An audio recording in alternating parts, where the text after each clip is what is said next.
Okay, so I'm trying out the result if I'll solve using my tablet instead of like actually solving using pen and paper as advised by one of my friends in Facebook.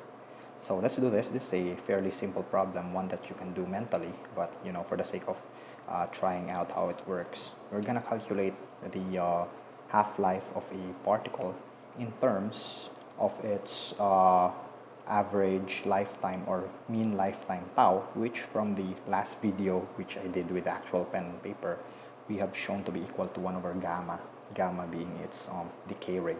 Okay, so from last time we actually was able we showed that the number of particles remaining at any given time t could be written in terms of the original number of particles multiplied by e to the gamma t. Okay, so by definition at t equals 1/2, the half-life, by definition that means that the number of particle that remains at the half-life is of course equal to 1/2 of the original number of particles available. So what we do is we substitute this equation to the equation defining the number of particles remaining at any time t. That will give us 1/2 n sub 0 equals n sub 0 e to the minus gamma t sub 1/2.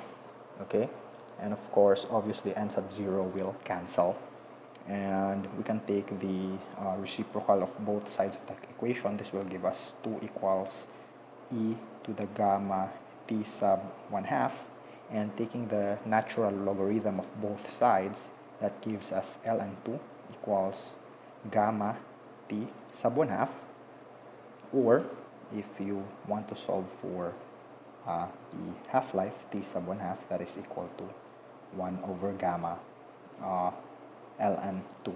Okay, but if you look here at the equation at the top, 1 over gamma, 1 over the decay rate, is defined as the average lifetime. Okay, so in fact we can write our half-life t sub 1/2 as equal to tau, the mean or average lifetime, multiplied by the natural logarithm of 2. Okay, so that right there is the half-life of the particle in terms of its mean lifetime. Okay, so if this turns out to be better than doing the actual pen and paper calculation on an actual paper, so it's very hard to take a video of that. Maybe I'll do my calculations in the future using this one. Okay, so look out for those next calculations, and thank you for watching.